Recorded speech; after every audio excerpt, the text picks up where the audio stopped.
भगवान श्रीवास प्रभु जी ने जब कथा करी थी तो उन्होंने एक पंचलाइन कोट की थी कि डर क्या होता है वो आज पता चल रहा है। क्या बोला था उन्होंने? डर क्या होता है वो आज पता चल रहा है। हम सब जानते हैं कि श्रीवास प्रभु कितनी अच्छी भागवतम कथा करते हैं, पर मैं मेरे मन की कथा बताऊं आज। तो जब हम इस मंच के उस तरफ बैठे हैं, उस तरफ, तो everything is feel good, all is well. पर जैसे ही हम मंच के इस तरफ आता है तो ज़्यादा नहीं, वो जो फील गुड का जो गुड है वो थोड़ा शिफ्ट होके यहाँ शिफ्ट हो गया है अभी, और वो स्क्वायर एंड क्यूब हो रहा है, गुड गुड गुड। तो आज मेरी यही अवस्था है, बट मैं हरि गुरु और वैष्णव के आशीर्वाद से for the figure of Guru and Gauranga मैं प्रयास करूँगा कि जो गुड गुड फैक्टर जो है वो भागवतम कथा में कहीं बाधा ना बन जाए। हरे कृष्ण।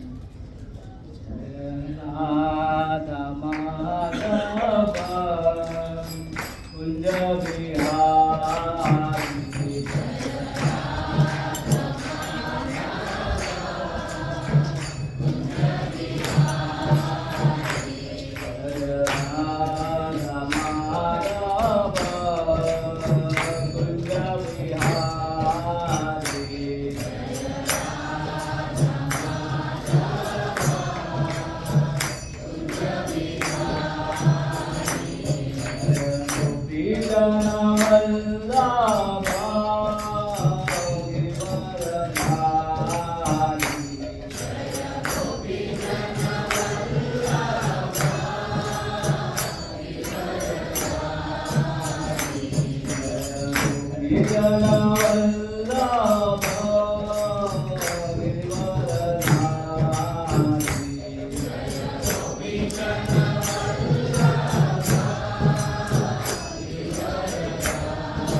विराजमान जगन्नाथ बलदेव सुभद्रा मैया, गौर निताय लड्डू गोपाल, नरसिंह भगवान, पंचतत्व, छठ गोस्वामी और गुरु परंपरा, श्रील प्रभुपाद, श्री गुरुदेव, इनके चरणों में वंदन करके आशीर्वाद की याचना करता हूँ।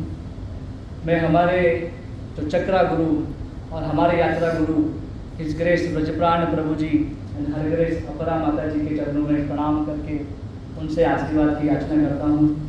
मैं मेरे शिक्षा गुरु his grace Sankarshan Chaitanya Das Prabhu ji and her grace Vishnupriya Mata ji, इनसे इनके चरणों में प्रणाम करके इनसे आशीर्वाद की याचना करता हूँ। मैं मेरे सेवते गुरु अमरेंद्र माधव दास प्रभु जी और अलंकृता इंदुलेखा माता जी के चरणों में प्रणाम करके मैं उनसे आशीर्वाद की याचना करता हूँ।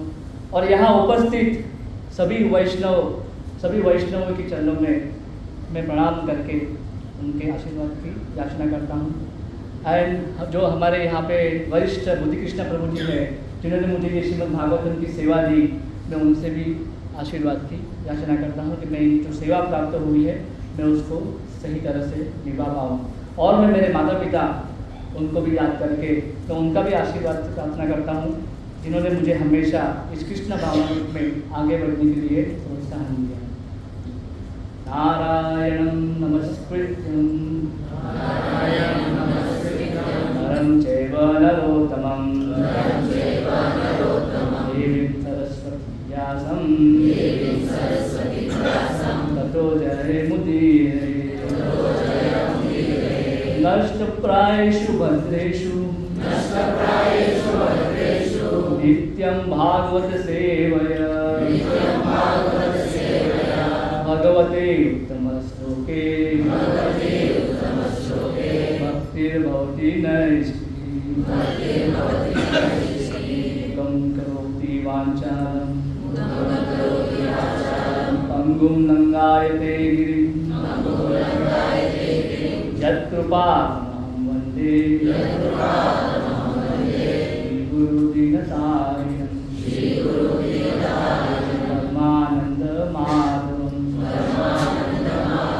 चैतन्य ईश्वर। हरे कृष्णा कृष्ण कृष्ण हरे हरे हरे राम राम राम हरे हरे।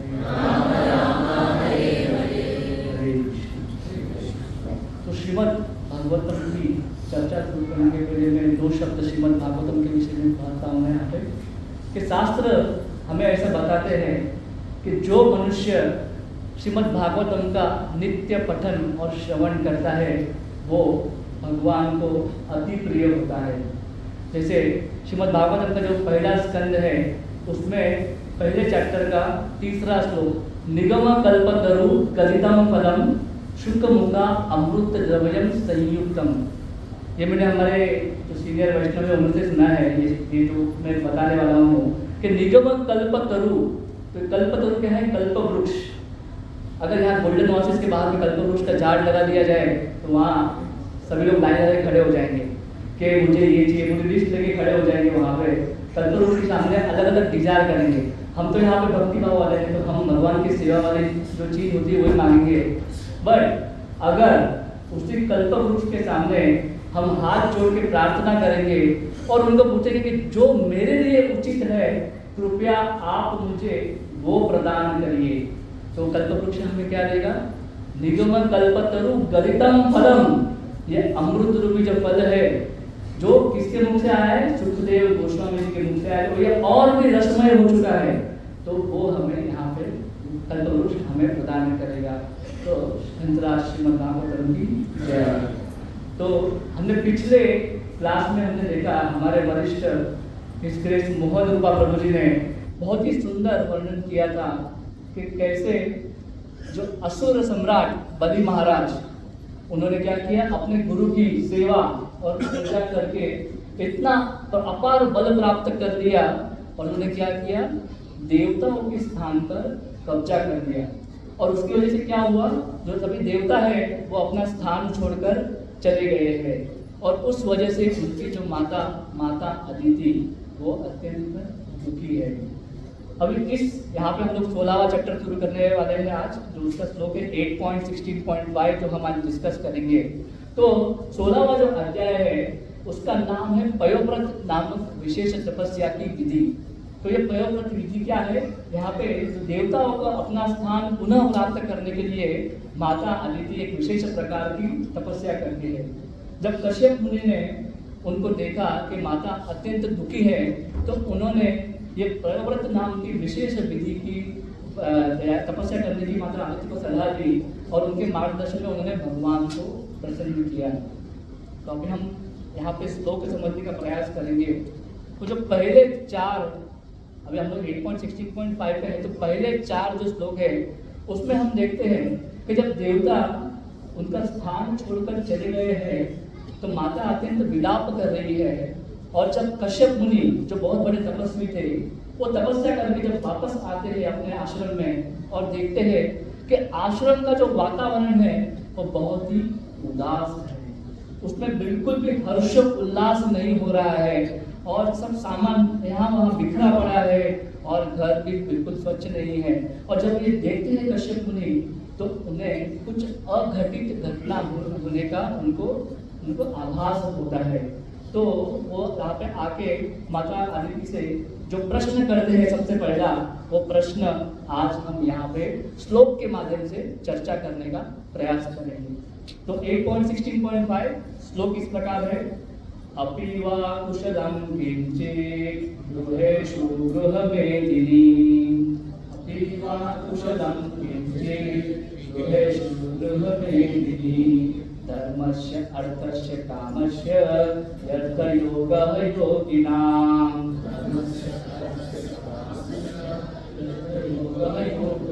और एक बार हम रिपीट करेंगे। अपि वा कुशलं किंचित् गृहेषु गृहमेदिनी,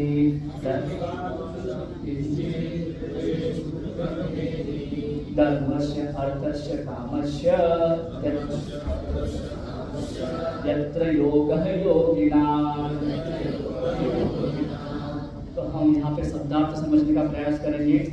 अपि मुझे आश्चर्य हो रहा है, वा या तो, अकुशलम अशुभ, किंचित कुछ, गृहेषु घर में, गृह मेदिनी गृहस्थ जीवन में अनुरुक्त है मेरी पत्नी, धर्मस्य धर्म का, अर्थस्य आर्थिक दशा का, कामस्य इच्छा पूर्ति का, यत्र घर पर, योगः ध्यान का फल, ही निश्चय ही, अयोगिना जो आध्यात्मिकवादी नहीं है उनका। श्लोक का अनुवाद समझिए। अनुवाद श्री प्रभुपाद द्वारा। जय श्री प्रभुपाद। हे गृहस्थ जीवन में अनुरक्त मेरी पत्नी, यदि कोई गृहस्थ जीवन में धर्म, अर्थ तथा काम का समुचित पालन करता है तो उसके कार्यकलाप एक आध्यात्मिकवादी योगी के ही समान श्रेष्ठ होते हैं। मुझे आश्चर्य है कि क्या इन नियमों के पालन में कोई त्रुटि आ गई है। बहुत ही महत्वपूर्ण यहाँ पे श्लोक है। तात्पर्य हम समझने का प्रयास करें। तात्पर्य श्री प्रभुपाद। जय श्री प्रभुपाद। इस श्लोक में कश्यप मुनि ने अपनी पत्नी अदिति को गृह मेदिनी कहकर संबोधित किया है, जिसका अर्थ होता है इंद्रिय तृप्ति के लिए जो गृहस्थ जीवन से संतुष्ट है। सामान्यतः जो लोग गृहस्थ आश्रम में रह रहे हैं वो भौतिक लाभ के लिए किए गए कर्म क्षेत्र में इंद्रिय तृप्ति का अनुगमन करते हैं। ऐसे गृह मेदियों का एक ही जीवन लक्ष्य होता है, इंद्रिय तृप्ति। इसलिए कहा गया है यन मैथुन आदि गृह मेदि सुखम ही तुच्छम। गृहस्थ जीवन इंद्रिय तृप्ति पर आधारित है, अतः ऐसे प्राप्ति प्रसन्नता अत्यल्प होती है। फिर भी वैदिक विधि इतनी सार गर्भित है कि गृहस्थ जीवन में भी मनुष्य धर्म, अर्थ, काम तथा मोक्ष के अनुसार अपने जीवन को व्यवस्थित कर सकता है। मनुष्य का लक्ष्य मोक्ष प्राप्त करना होना चाहिए, किंतु इंद्रिय तृप्ति को एकाएक नहीं छोड़ा जा सकता। अतएव शास्त्रों में ऐसे आदेश दिए हुए हैं कि किस प्रकार धर्म, अर्थ तथा काम के नियमों का पालन किया जाए। जैसा कि श्रीमद् भागवतम में ही 1.9.9 में कहा गया है, धर्मस्य यपवर्गस्य नार्थर्यार्थो यो कल्पते। सारे वृत्ति परक कार्य अंत तो गत्वा मोक्ष के लिए है, उन्हें कभी भी भौतिक लाभ के लिए नहीं किया जाना चाहिए। जो लोग गृहस्थ हैं उन्हें ये नहीं सोचना चाहिए कि धर्म गृहस्थ की इंद्रिय तृप्ति की प्रक्रिया को सुधारने के निमित्त है। गृहस्थ जीवन आध्यात्मिक ज्ञान की उन्नति के लिए भी है, जिससे मनुष्य अंततोगत्वा भवबंधन से मोक्ष प्राप्त कर सकता है। मनुष्य जीवन के चरम लक्ष्य तत्व जिज्ञासा को समझने के उद्देश्य से गृहस्थ जीवन में टिके रहना चाहिए। तब गृहस्थ जीवन योगी जीवन के समान ही श्रेष्ठ है। अतएव कश्यप मुनि ने अपनी पत्नी से पूछा, क्या धर्म, अर्थ तथा काम के नियमों का शास्त्रीय आदेशों के अनुसार सही ढंग से पालन हो रहा है?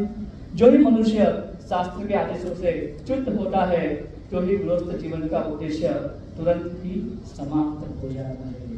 हरे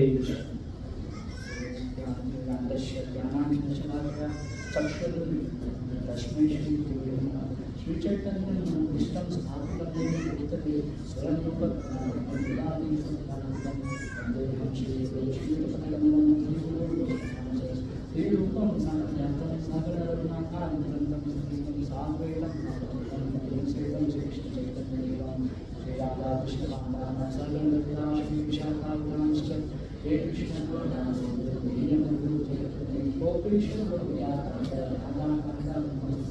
तप्त कांचन वृंदावनेश्वरी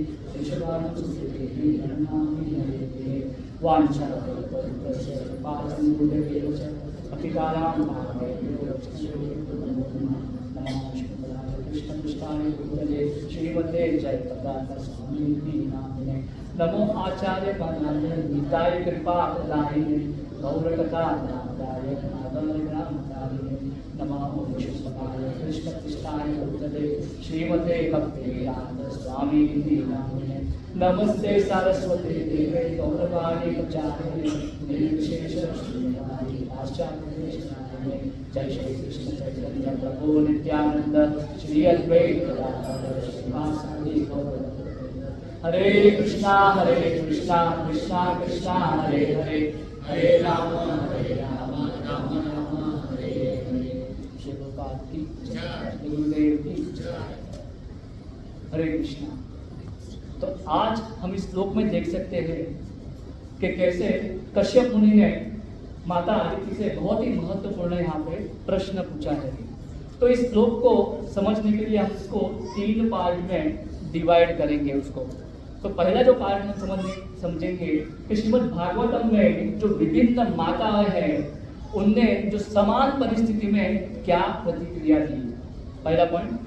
दूसरा पॉइंट हम समझने का प्रयास करेंगे कि परिवार के प्रति हमारा प्रेम और लगाव कैसे हमारे बंधन का कारण बन सकता है, पर वही लगाव अगर भगवान के भक्तों के और भगवान की सेवा में लगाया जाए तो कैसे वो भक्ति बन जाती है और हमारे मुक्ति का मार्ग खोल देता है। और तीसरा पॉइंट हम समझने का प्रयास करेंगे कि गृहस्थ जीवन में हमेशा खुश और संतुष्ट कैसे रहना है, उसके लिए क्या प्रोत्साहन है। तो अभी पहला पॉइंट हम चर्चा करेंगे यहाँ पे श्रीमद् भागवतम में विभिन्न माताओं ने क्या प्रतिक्रिया दी और तो समान परिस्थिति। तो जब ये श्लोक पढ़ना शुरू किया तब सबसे पहला प्रश्न हमारे मन में आता है कि माता आदिति, हम देखे यहाँ पे हमने सुना कि माता आदिति विलाप कर रही है। माता आदिति कौन है? देवताओं की माता है, कितने उच्च स्थान पर है। अब माता आदिति हमें विलाप कर रही है तो क्या उनका ये विलाप करना उचित है? उनकी पोजीशन देखिए, देवताओं की माता है, वो विलाप कर रही है। सबसे पहला प्रश्न मन में आता है, क्या उनका विलाप करना उचित था? तो लेट्स ट्राई टू अंडरस्टैंड। हम यहाँ पे समझने की प्रयास करेंगे विभिन्न माताओं की परिस्थिति से। सबसे पहले उदाहरण लेंगे माता कुंती का। माता कुंती की परिस्थिति ऐसी थी, वो पांडवों की माँ थी और पांडवों को आप सब जानते हैं कि कैसे कौरवों द्वारा उनको हमेशा परेशान किया जाता था, उनके जीवन में हमेशा खतरा आता था और उनको अपने घर से भी निष्कासित कर दिया था। अभी इस परिस्थिति में माता कुंती का भाव क्या था? माता कुंती का भाव था शरणागति। उन्होंने क्या किया? उन्होंने भगवान से हमेशा जो भी दुख आ रहे थे उसको भगवान की कृपा समझ के ही उसे उनको स्वीकार किया। हम कुंती माता के प्रेयर में इसे देख सकते हैं। अब दूसरा एग्जाम्पल आता है माता सुनीति का। माता सुनीति थी ध्रुव महाराज की माता।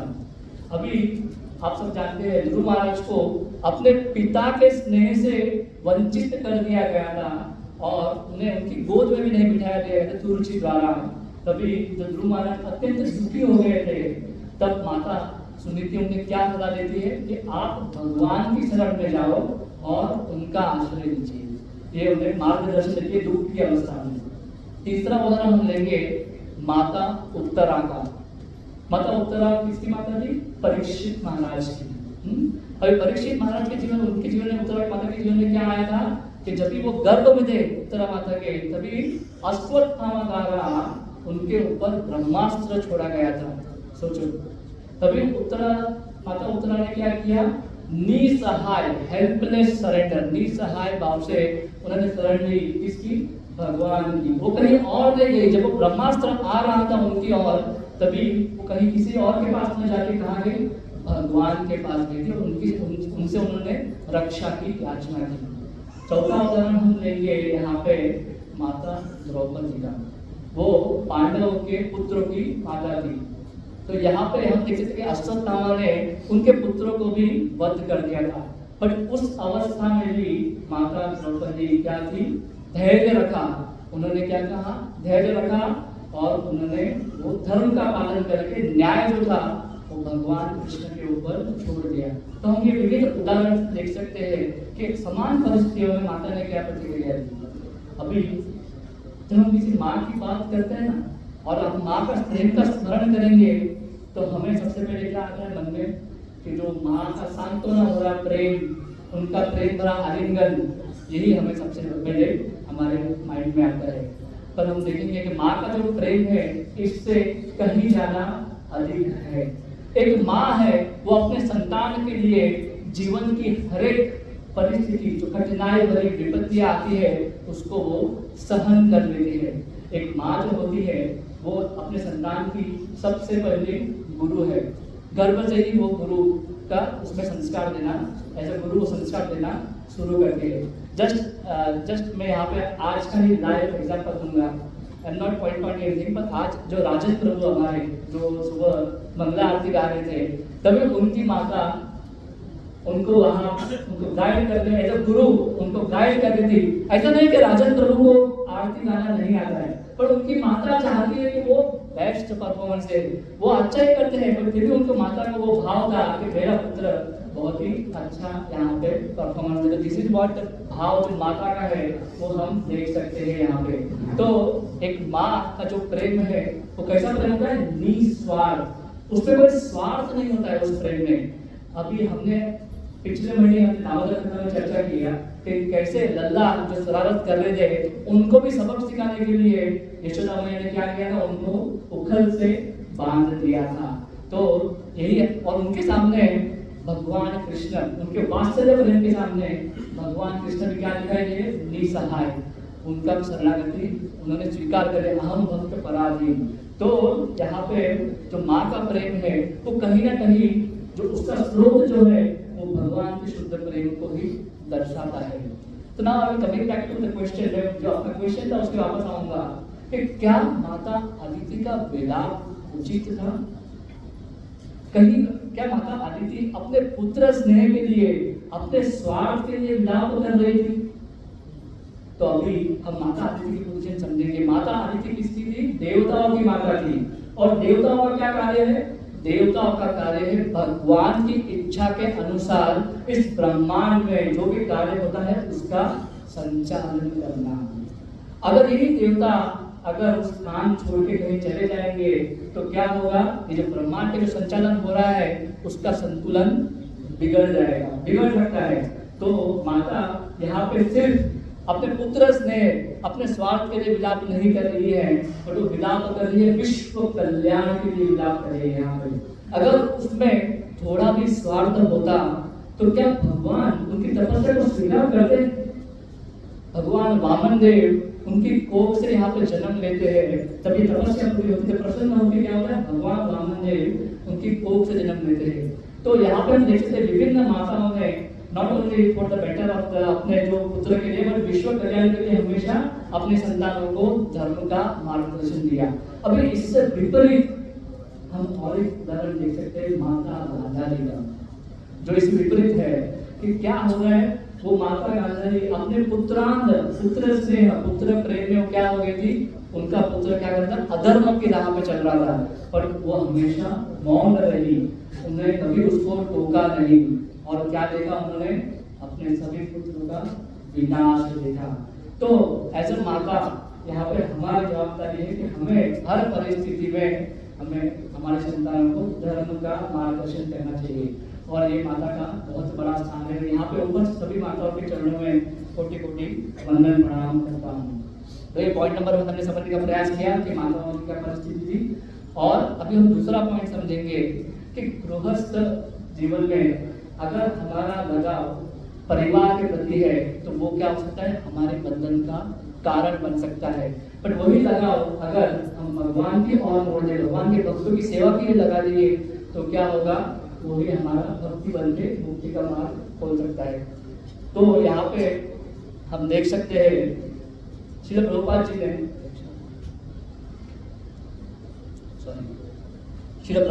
ने श्रीमद् भागवतम के दूसरे स्कंद के पहले अध्याय के दूसरा श्लोक जो है उसके तात्पर्य में बताया है कि 2 प्रकार के मनुष्य होते हैं, एक गृहस्थ और एक गृह वेदिनी। तो जो गृहस्थ है उसके ऊपर हम चर्चा करेंगे 3rd पॉइंट में। अभी हम गृह वेदिनी समझने का प्रयास करेंगे। तो आप लोगों ने सभी में प्रभुपाद जी कैसे उदाहरण देते हो मैं आपको समझाने का प्रयास करूंगा। जो गृह वेदिनी होता है वो क्या होता है, आप लोगों ने गांव में गाय को बांधते हो तो देखा रहेगा। गाय को कैसे बांधते हैं, एक जो छड़ी लकड़ी होती है बड़ी सी, उसको जमीन में गाड़ देते हैं, उसमें रस्सी बांधते हैं, और दूसरा जो छोड़ है वो गाय के गले में बांध देते हैं। तो क्या होगा, गाय तो है वो आजू बाजू घूम तो सकती है, बट कुछ सीमित क्षेत्र में ही वो घूम सकती है, उसके बाहर वो नहीं जा सकती। तो उसी तरह प्रभुपाद जी गृह वेदिनी को समझाते हैं कि गृह वेदिनी क्या होता है, उसके लिए मैं, मेरा परिवार, मेरे पुत्र, मेरी पत्नी, मेरा घर, मेरा ऑफिस, मेरा स्टेटस, यही उनके लिए इम्पोर्टेंट होता है। वो उसके बाहर का कभी सोचते ही नहीं है। उनके लिए सिर्फ और सिर्फ जो गृहस्थ जीवन है वो क्या है, इंद्रिय तृप्ति। वो सिर्फ इंद्रिय तृप्ति ही करते हैं, और उनके पास समाज के लगता राजनीतिक, सांसारिक, वैज्ञानिक या आर्थिक, इसके बाद उनका पूर्ण ज्ञान होता है। पर जब उनको पूछा जाए कि जीवन के जो परम दुख है, जन्म, मृत्यु, जरा, व्याधि, अब इनसे बाहर निकलना है तो क्या रास्ता है आपके पास, तो इसका ज्ञान उनके पास नहीं होता है। तो जब हम सिर्फ इंद्रिय तृप्ति में लग जाते हैं तो ये जो गृहस्थ जो आश्रम है, एक गृहस्थ आश्रम क्या बन जाएगा हमारे लिए, आत्मघाती आश्रम बन जाएगा। कौन सा आश्रम बन जाए, आत्मघाती। और जितनी हमारी आसक्ति बढ़ती जाएगी उतना क्या होगा, हम अंधकूप में, अंधकूप मतलब अंधेरे वाला कुआं, अंधकूप में हम गिर जाएंगे। तो ये श्रीमद् भागवतम में प्रहलाद महाराज 7वें स्कंद के 5वें अध्याय के 5वां श्लोक यहाँ पे बताते हैं। श्री प्रहलाद उवाच तत्साधु मन्ये सुरवर्यतेहिनां, तत्साधु मन्ये सुरवर्यतेहिनां, सदा समुद्विग्नधियाम् असत्यः, सदा समुद्विग्नधियाम् असत्यः, आत्मपातं गृहम् अंधकूपम्, वनं गतो यद्दरीम् आश्रित, गतो यद्दरीम् आश्रित। तो यहाँ पे प्रहलाद महाराज क्या बता रहे हैं हमें कि हे दैत्यराज असुर, किसे बता रहे हैं, हे दैत्यराज असुर, जिस व्यक्ति यहाँ पे क्षणिक शरीर प्राप्त किया है, क्या है उसमें, जिसने क्षणिक शरीर प्राप्त किया है और उसमें भी उसने क्षणिक गृहस्थ जीवन को स्वीकार किया है, और उस गृहस्थ जीवन में वो सिर्फ और सिर्फ इंद्रिय तृप्ति कर रहा है, तो वो जीवन उसके लिए कैसा हो जाएगा, अंधकूप के समान बन जाएगा। अंधेरे उस कूप में, उस कुएं में पानी नहीं है, उसमें क्या है, सिर्फ दुख ही दुख है। तो उसे क्या करना चाहिए ये भी बता रहे हैं। उसे क्या करना चाहिए, वनम गतो यद्दरीम् आश्रियते, मतलब यहाँ पे क्या बता रहे हैं, उसे वन जाना चाहिए, वृंदावन जाना चाहिए और भगवान की शरण लेनी चाहिए। धरीम् आश्रियते, हरि का आश्रय लेना चाहिए। तो ये जो ये कौन बता रहा है, प्रहलाद महाराज बता रहे हैं। फिर प्रहलाद महाराज जो स्वयं गृहस्थ थे, वो तो गृहस्थ जीवन, पर उनके पास इस अंधकूप से बाहर निकलने की चाबी थी, और वही चाबी वो हमें भी दे रहे हैं कि कृपया आप इस राह को फॉलो करके आप इस अंधकूप में गिरने से बच सकते हैं। तो अभी प्रश्न आता है हमारे माइंड में। अभी हमने देखा कि गृह मेदिनी का डेफिनेशन हमने अभी समझने का प्रयास किया, हमें वो समझ गया। यहाँ पे कश्यप मुनि माता अदिति को गृह मेदिनी करके संबोधित कर रहे हैं। तात्पर्य में हमने क्या देखा, गृह मेदिनी, तो गृह मेदिनी करके संबोधित कर रहे हैं। तो क्या माता अदिति गृह मेदिनी थी?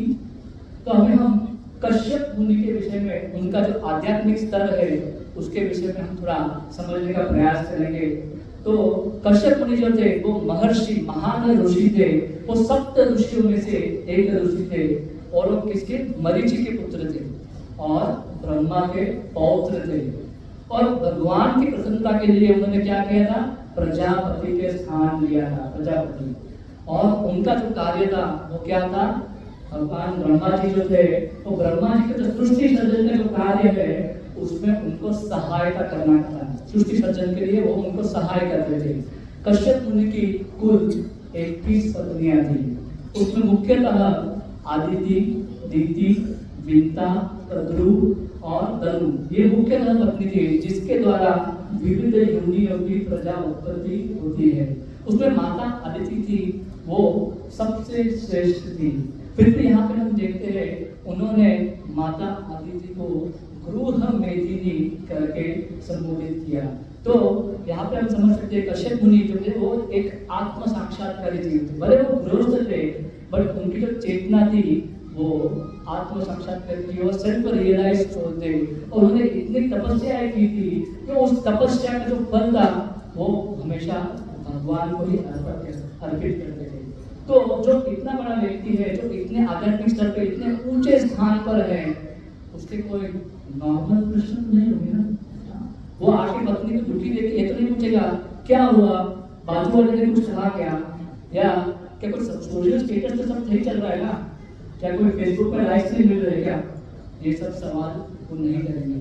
तो यहाँ पर हम उनका सवाल से समझ सकते हैं कि उन्होंने क्या प्रश्न पूछा, क्या धर्म के पालन करने में आपसे कुछ त्रुटि तो नहीं हुई है। यही उनका चेतना का स्तर दर्शाता है। तो हमें भी इसे समझ लेना चाहिए, हमें सीखना चाहिए कि कैसे किसी भी परिस्थिति में हमें धर्म का पालन करते हुए हमारे अर्थ और काम को दिशा देनी चाहिए। तो उससे क्या होगा, हम आसानी से मोक्ष प्राप्त कर सकते हैं, जो इस यहाँ पे श्लोक में हम समझ सकते हैं। तो ये था दूसरा पॉइंट। अभी तीसरा पॉइंट हम समझने का प्रयास करेंगे। यहाँ पे तीसरा जो पॉइंट है वो क्या है कि गृहस्थ जीवन में हमेशा संतुष्ट और खुश रहने के लिए क्या प्रोत्साहन है। इंटरेस्टिंग, मोस्टली मे भी सब लोग को ये हमारे लिए एप्लीकेबल है, तो मैं उसको प्रयास करूंगा कि उसको अच्छे से समझा पाऊँ यहाँ पे। तो हम कुछ उदाहरण भी देंगे। तो सबसे पहला प्रभुपाद जी यहाँ पे गृहस्थ जीवन क्या होता है, गृहस्थ मनुष्य क्या होता है उसके ऊपर समझाते हैं। तो गृहस्थ व्यक्ति वो है जो अपने परिवार के साथ तो रहता है, पर उसका जो परम लक्ष्य है वो भगवान की कृपा प्राप्त करने का, परम सत्य की खोज का ही वो हमेशा प्रयास करते रहता है। तो यही उसका परम लक्ष्य होता है। तो श्रीमद् भागवतम के 7वें स्कंद के 14वां अध्याय जिसका शीर्षक है आदर्श गृहस्थ जीवन, उसमें युधिष्ठिर महाराज और नारद मुनि के बीच में बहुत ही महत्वपूर्ण चर्चा हो रही है। और उसमें युधिष्ठिर महाराज नारद मुनि से प्रश्न करते हैं कि आदर्श गृहस्थ जीवन क्या है, ये सवाल करते हैं। तब नारद मुनि 7.14.2 उसमें उनको उत्तर देते हैं। श्री नारद उवाच गृहेषु अवस्थित राजन क्रिया कुर्वत यथोचित वासुदेव अर्पण साक्षात उपासित महामुनि। यहाँ पर नारद मुनि क्या बता रहे हैं हमें कि जो व्यक्ति ने गृहस्थ जीवन को स्वीकार किया है उसे अपने कर्म, अपने जीवन निर्वाह करने के लिए कर्म करने पड़ेंगे, पर वो कर्म का फल जो होता है वो स्वयं न भोगते हुए उसे क्या करना है, वासुदेव अर्पण साक्षात, उसे क्या करना है, भगवान वासुदेव, भगवान कृष्ण को अर्पण करना है। और क्या करना है? उपासित महामुने, उसे भगवान के जो शुद्ध भक्त है, भगवान के जो शुद्ध भक्त है, उनकी सेवा, उनका संग करना है, उनकी सेवा करनी है, ताकि वो आसानी से ये कर्म को कैसे, ये कर्मों का फल को कैसे भगवान को अर्पण करना है वो सीख पाएगा। और ये सेम चीज हमें श्रीमद् भगवत गीता में भगवान बताते हैं 9वें अध्याय के 27 नंबर के श्लोक में, यत्रोषि यजनासि यजुहोषि दनासि यत्तपस्वेसि कौन्तेय तत्कुरुष्व मद अर्पणम। क्या बोल रहे भगवान यहाँ पे? यत्रोषि, आप जो कुछ भी करते हो, जो कुछ भी खाते हो, जो कुछ भी दान करते हो, जो कुछ भी तपस्या करते हो, वो मुझे अर्पण करते हुए करिए। तो यहाँ पे हम गृहस्थ जीवन में बहुत सारी तपस्या करते हैं, जैसे हम एकादशी के दिन उपवास करते हैं, कभी कभी हम लोग निष्ठा मासिक में रखते हैं, तो महत्वपूर्ण तिथियों में। पर गृहस्थ जीवन की सबसे बड़ी तपस्या क्या है? What is the biggest penance for the गृहस्थ जीवन? क्या होती है गृहस्थ जीवन की सबसे बड़ी तपस्या? गृहस्थ जीवन की सबसे बड़ी तपस्या है कि हमारी संतान को कृष्ण भावनाभावित बनाना। क्या है? हमें हमारे संतान को क्या बनाना है? कृष्ण भावनाभावित बनाना है। यही हमारे गृहस्थ जीवन की सबसे बड़ी तपस्या है। इससे अलग कुछ हमें वो नहीं करना है। और एज अ हम भक्ति मार्ग के अनुयायी है, जैसे आज हमने नामामृत में भी सुना कि हमें वो अलग अलग स्टेप चलने की जरूरत नहीं है, जो धर्म अर्थ काम को फॉलो करके मोक्ष प्राप्त करने की जरूरत है। हमें वो सीढ़ी को स्टेप नहीं चलना है, हमें क्या करना है? हम डायरेक्ट लिफ्ट पकड़ के भगवत सेवा में जा सकते हैं, बदल धाम जा सकते हैं। This is what I want to explain you. और यहाँ पे गृहस्थ जीवन की तपस्या करते करते हमें क्या करना है? साथ ही साथ हमें उस आसक्ति से विमुख भी रहना है। तो वो कैसे करना है? विमुख कैसे रह सकते हैं? वो भी हमें श्रीमद् भागवत जी हमें बताते हैं। तीसरे स्कंद के 25वां नंबर का श्लोक, अध्याय 25वें अध्याय में 20वां नंबर का श्लोक, तो चैप्टर है भक्ति योग की महिमा। उसमें बताते हैं प्रसंगम अजरम पाशम, प्रसंगम अजरम पाशम आत्मने कवयो विदु स एव साधु शत्रुतो, स एव साधु शत्रुतो मोक्ष द्वारम अपावृतम। यहाँ पे क्या बता रहे हैं? जो विद्वान व्यक्ति है, जो बुद्धिशाली व्यक्ति है, वो जानता है प्रसंगम अजरम पाशम, ये क्या है? जो आसक्ति है वो अजरम प्रबल क्या है? पाश के समान है, वो बांध देगी इस भौतिक बंधन में। तो हमें क्या करना है? वही आसक्ति स एव साधु शब्दो, हमें क्या करना है? वो आसक्ति को हमें क्या करना है? भगवान के भक्तों की सेवा में ट्रांसफॉर्म करनी है, वो भगवान के भक्तों की सेवा में लगानी है। तो क्या होगा? मोक्ष द्वारम अपावृतम, हमें मोक्ष के द्वार हमारे लिए ऑटोमेटिकली खुल जाएंगे। अभी ये सब हम सुन तो लेते हैं, बट क्या भौतिक जगत में आसक्ति को कम करना इतना आसान है क्या? हमें क्या करना होगा? उसके लिए हमें भगवान के भक्तों की, शुद्ध भक्तों की सेवा करनी होगी। हमें क्या करना है? इस भौतिक जो डिजायर है जो हमारी, इट इज एंडलेस। मैं जो आचार्य से सुना है, मैं आपको एक उदाहरण दूंगा कैसे एंडलेस डिजायर हमें बांध देती है।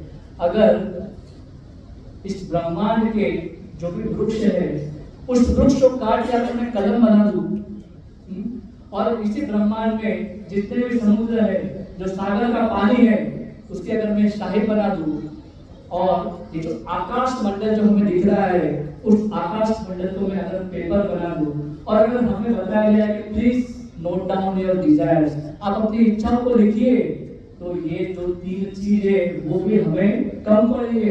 इतनी एंडलेस डिजायर हमारे पास है। तो ये जो आसक्ति है वो कभी कम नहीं होगी, पर हमें क्या करना है? इसी आसक्ति को हमें ट्रांसफॉर्म करने का प्रयास करना है। क्या करना है? जैसे जो भौतिक वस्तु के प्रति जो आसक्ति होगी, वो क्या होगी? हमारी भौतिक चेतना निर्माण करेगी। पर वही आसक्ति जब भगवान के भक्तों की सेवा में, जब भगवान की सेवा में हम लगाएंगे, तो वो आसक्ति क्या होगी? हमारे मोक्ष का द्वार ओपन कर देगी। और अभी हम सोचेंगे प्रभु ये सब तो ठीक है, पर अभी हम गृहस्थ जीवन में इतनी इज्जत कर रहे हैं और यहाँ पे हम ऑलरेडी बंध चुके हैं, तो अभी हम कैसे हमें मोक्ष मिलेगा? ऑलरेडी हम यहाँ पे बंध गए इज्जत में। ये मैं पहली बात कर रहा हूँ कि मैं जैसा व्यक्ति जो ये सब में ऐसे फंस चुका है अभी, तो यहाँ पे भगवान मेरे जैसे जीवों में भी कृपा करने के लिए यहाँ पे भागवत में उदाहरण दिया है 10वें स्कंद के 14वां अध्याय, जिसमें ब्रह्मा जी स्वयं भगवान कृष्ण की स्तुति करके 8वां नंबर का जो श्लोक है, तत्तेनुकंपा सुसमीशमानं सुसमीशमानं भुञ्जान एव कृता विपाकं भुञ्जान एव कृता विपाकं तद्वपूर्वीर्विदता नमस्ते तद्वपूर्वीर्विदता नमस्ते तद्वपूर्वीर्विदता नमस्ते जीवेत यो मोक्षपदेश देवात् मोक्षपदेश। यहाँ पे ब्रह्मा जी क्या बता रहे हैं हमें? ब्रह्मा जी हमें बता रहे हैं कि जो व्यक्ति हमारे गृहस्थ जीवन में जो दुष्कर्म कर रहा है उसका फल सहन करते करते धैर्यपूर्वक सहन कर रहा है, और क्या कर रहा है? आपको वपूर्वे हृदय मतलब मन से, वक शब्द से एंड वपूर्वे शरीर से आपको नमस्कार कर रहा है, प्रणाम कर रहा है, तो क्या और आपकी अहेतु की कृपा की याचना कर रहा है। सुसमीक्षण मतलब क्या है? यहाँ पे अहेतु की कृपा की प्रार्थना कर रहा है, तो वो मोक्ष का अधिकारी ऑटोमेटिक बन जाता है, उसमें कोई भी संशय नहीं है। ये कौन बोल रहा है? ब्रह्मा जी, जो हमारे जीव के सबसे टॉप मोस्ट जीव है, वो ब्रह्मा जी हमें यहाँ पे बता रहे हैं। तो हमें ये समझना चाहिए कि जो हमारा जो गृहस्थ जीवन है वो सिर्फ इंद्रिय तृप्ति के लिए नहीं है, इसमें हमें क्या करना है? भगवान की अनुकंपा। कोई भी परिस्थिति आए, एनीथिंग हमारे लाइफ में, कभी कभी कोई हमारा फैमिली मेंबर्स फेवरेबल नहीं है, वो हमें भक्ति करते हैं, हमें फेवर सपोर्ट नहीं करते, फिर भी हमें क्या करना है? हमें भगवान की अनुकंपा की प्रतीक्षा करनी है, उनकी कृपा की प्रतीक्षा करनी है हमें। तो just I will give 2-3 examples यहाँ पे। संत एकनाथ महाराज, ये यहाँ पे आप संत तुकाराम महाराज, संत एकनाथ महाराज, ये यहाँ पे बहुत बड़े भक्त थे। तो मैं संत तुकाराम महाराज का मैं यहाँ पे उदाहरण दर्शा दूंगा एक, कि उनका जो जीवन था वो जीवन भर उन्होंने भगवान की शुद्ध भक्ति ही की थी, पर उनकी जो पत्नी थी जीजाबाई, उनको ये जो उनके जो भक्ति कार्य थे वो उन्हें बिल्कुल भी पसंद नहीं थे। वो लोग हमेशा क्या करती थी? उन्हें ताने मारती थी कि आप ये क्या कर रहे हो, आप अपना समय व्यर्थ कर रहे हो, आप कृपया कुछ और कार्य करिए। यहाँ पे वो उनको ताने मारती थी, पर तभी भी वो क्या हुआ? वहाँ पे जो तुकाराम महाराज से वो भगवान से प्रे करते कि हे कृष्ण, आप तो कितने कृपालु हैं कि आपने मुझे ऐसी पत्नी दी जो मेरे जीवन में, जो मेरे भक्ति के मार्ग में बाधा डाल रही है, और उससे मैं निसहाय हो चुका हूँ। तो और उस निसहाय अवस्था में मैं हमेशा आप ही को याद कर रहा हूँ। तो ये तुकाराम महाराज की प्रेयर से हमें इसे सीखना चाहिए कि हमें लेट गो नहीं करना है, किसी भी परिस्थिति में हमें छोड़ नहीं देना है, हमें हमेशा भगवान की कृपा की याचना करते रहनी है। और उससे विपरीत एकनाथ महाराज, उनकी जो पत्नी थी वो हमेशा उनको आध्यात्मिक कार्य, भक्ति के कार्य में हमेशा उनको प्रेरित करती थी, उनको करने के लिए। तो वो भी यही प्रार्थना करते हैं कि हे कृष्ण, आप कितने कृपालु है कि आपने मुझे ऐसी पत्नी दी जो मुझे हमेशा भगवान की भक्ति करने में प्रेरित करती है, प्रोत्साहित करती है। तो हम दोनों उदाहरण यहाँ पे देख सकते हैं कि कैसे हम भगवान की अनुकंपा की प्रतीक्षा करते हैं। मैं और एक उदाहरण यहाँ पे स्टार्ट करूंगा। यहाँ पे हमारे जो आचार्य है, फाउंडर मेंबर आचार्य श्री प्रभुपाद का, श्री प्रभुपाद ने स्वयं ये यहाँ पे उनका एक इंटरव्यू में उदाहरण दिया था कि जब श्री प्रभुपाद जी नव यौवन थे, तो जब उनका विवाह हुआ था तब उनको उनकी पत्नी पसंद नहीं थी। उनको उनकी पत्नी पसंद नहीं थी, वो क्या कर रहे थे? दूसरा विवाह करने का विचार करके दूसरा विवाह करने की तैयारी कर रहे थे। और जस्ट इन ब्रैकेट बता दूं, उस समय हिंदुओं में एक से ज्यादा विवाह करने की प्रथा थी, अभी नहीं है। तो अगर पत्नी पसंद नहीं है या कुछ प्रॉब्लम है तो भगवान की अनुकंपा की वेट करते करते हमें प्रार्थना करनी है। ओके, तो यहाँ पे प्रभुपाद जी के जो पिताजी थे गौर मोहन थे, उन्होंने उनको क्या बोला कि बेटा, मैं जानता हूँ कि आपको दूसरा विवाह करने की तैयारी कर रहे हो, तो मैं आपको सलाह देता हूँ कि आप ऐसा ना करें। ये भगवान की ही कृपा है कि अगर आपको अपनी पत्नी पसंद नहीं है तो वो आपकी अच्छी मित्र है। और जब समय आएगा आगे तब आप ये जो सांसारिक मोह जो है उसको आप आसानी से त्याग कर सकते हो, उसको आप छोड़ सकोगे आसानी से। तो हम भी देख सकते हैं कि प्रभुपाद जी ने उनकी बात मानी और आज वो उन्होंने सांसारिक मोह त्याग करके आज कहाँ बैठे हैं? कृष्ण कृपा मूर्ति अभय चरणारविंद श्री प्रभुपाद की जय। इन्होंने हमें ये इस्कॉन का मार्ग दिखाया, कृष्ण कॉन्शियस भावनामृत का हमें मार्ग दिखाया। अगर हम हमारे जो गुरु परंपरा में देखेंगे ना तो हमारे गुरु महाराज क्या है? सन्यासी है। श्री प्रभुपाद जी वो सन्यासी है पर पहले वो गृहस्थ थे। बाद में भक्ति चंद्र ठाकुर ब्रह्मचारी संत थे, गौर किशोर संत अपने ब्रह्मचारी थे और भक्ति विनोद ठाकुर वो गृहस्थ थे।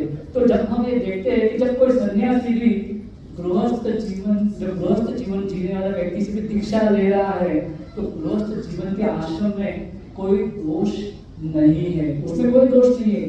दोष किसमें है? मेरे जैसे अनुयायियों में जो इसका पालन ठीक से नहीं कर रहे, गृहस्थ आश्रम के जो नियम है उसका पालन वो ठीक से नहीं कर रहे, इसकी वजह से गृहस्थ आश्रम की जो धारणा है वो गलत यहाँ पे फैल रही है।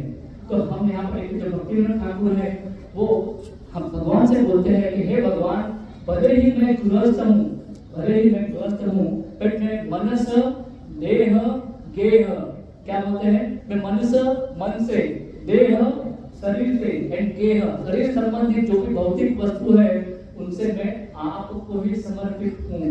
तो इसमें हमें क्या करना है? भगवान की सिर्फ कृपा का वेट करना है। हमें हमेशा सेंटर में किसको रखना है? इसको ग्रोथ व्यक्ति के लिए तो नहीं कि सिर्फ सेंटर में हमारा परिवार है और हम ही है।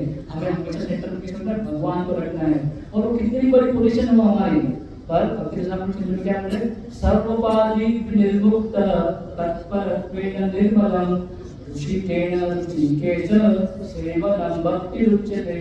यहाँ पे क्या बोल रहे भगवान? सर्वोपाधि विनिर्मुक्त, हमें जो भी उपाधि है हमारी उसको साइड में रख दीजिए, है ऋषिकेण ऋषिकेश, हमें हमारी इज्जत नहीं करनी है, हमें भगवान की हमारी इज्जत भगवान की चीजों की हमें सेवा करनी चाहिए। तो इससे क्या होगा? हमारी भक्ति और बढ़ेगी। तो ये गृहस्थ जीवन जो है ये सिर्फ इंद्रिय तृप्ति के लिए नहीं बना है। गृहस्थ जीवन is made for some higher purpose. हमें आध्यात्मिक उन्नति कैसे करनी है वो इसी आश्रम में हम सीख सकते हैं कि कैसे हम इस मोक्ष प्राप्त कर सके, इसमें धर्म अर्थ काम को अच्छे से मार्गदर्शन करके। अगर गृहस्थ जीवन का फॉर्मूला अगर हम ठीक से अप्लाई नहीं करेंगे, जैसे फॉर एग्जांपल मैं बताऊं कि केमिस्ट्री सबको पता होगी, केमिस्ट्री में अगर केमिकल रिएक्शन करना है मुझे तो केमिकल रिएक्शन अगर मैं ठीक से फॉर्मूला यूज नहीं करूंगा then I will not get the desired result. मुझे जो रिजल्ट परिणाम चाहिए वो मुझे प्राप्त नहीं होगा। उसी तरह जो हमारे आचार्य भगवान हमारे भगवान ने जो बनाया है यहाँ पे गृहस्थ आश्रम, जो 4 वर्णाश्रम बनाया है उस वर्णाश्रम की जो साइंटिफिक बेसिस है और हमारे आचार्य ने उसको आराम से इजीली बता दिया कि कैसे जो 4 आश्रम है, ब्रह्मचार्य आश्रम, गृहस्थ आश्रम, वानप्रस्थ आश्रम, संन्यास आश्रम, इसको कैसे हम उसका नियम पालन करके इस भौतिक जगत से हम बाहर निकल सकते हैं। तो ये जो श्रीमद् भागवतम है ये हमारे सामने कितने कितने उदाहरण प्रस्तुत करता है, हमें प्रेरणा देने के लिए कितने कितने यहाँ पे उदाहरण दीजिए, प्रेरणा लीजिए। आप इस मनुष्य से प्रेरणा लीजिए, आप इस महानुभाव से प्रेरणा लीजिए, आप इस राजा से प्रेरणा लीजिए, आप इस ऋषि से प्रेरणा लीजिए कि कैसे कैसे इन्होंने अपना जीवन अंत आने तक भगवत कृपा प्राप्त कर ली। तो हमें भी क्या करना है? हमें भी इस भागवतम से हमें बहुत कुछ ज्ञान प्राप्त करना है, हमें समझना है, सीखना है। ये भागवतम क्या है? अमर पुराण, इट्स प्योर, शुद्ध और इसमें कोई भी दोष नहीं। और अगर हमें श्रीमद् भागवतम समझ में नहीं आ रहा है तो कहीं ना कहीं ये हमारी त्रुटि है कि हम इसको ठीक से समझ नहीं पा रहे। जो नेक्टर जो हमारे गुरु हमारे आचार्य ने हमें दिया है हम इसको पी नहीं पा रहे। तो यहाँ पे मैं हमारे श्रीमद् भागवतम की जो चर्चा है उसको विराम देता हूँ और मैं जो कश्यप मुनि जो यहाँ पे जो सटीक प्रश्न पूछा, ऐसे बहुत सारी यहाँ पे चर्चा आगे की श्लोक में होगी जो हम आगे आगे जैसे जो प्रभु आएंगे वो हमें समझाएंगे। अब वाणी को विराम देने के पहले मैं मेरे गुरु शिक्षक गुरु श्री सददर्शन प्रभु जी का सत्य नमन करूंगा उनसे कि उन्होंने मुझे ये भागवतम क्लास ये भागवतम जो श्लोक है वो समझने के लिए मुझे यहाँ पे मार्गदर्शन किया और कैसे उसे प्रस्तुत करना है वो मुझे उन्होंने समझाया। तो मैं उनके चरणों में कोटि कोटि बार प्रणाम करूँगा। और मैं जो भी आज यहाँ पे सेवा की है उस सेवा करने के मैं योग्य नहीं हूँ एक्चुअली, पर यहाँ पे ये जो सेवा जो मैंने दी है वो गुरु और गौरव का जो भी उसका फल है वो मैं गुरु महाराज के चरणों में अर्पण करता हूँ। और मुझसे कुछ त्रुटि हो गई है बताने में या मुझसे कुछ गलत ऐसा एग्जाम्पल सेट हुआ है तो कृपया आप जो परमहंस भक्त है वो कृपया उससे ग्रहण मत करें। जो भी यहाँ पे थोड़ा बहुत अच्छा लगा है आपको आप उसका स्वीकार करिए। हरे कृष्ण।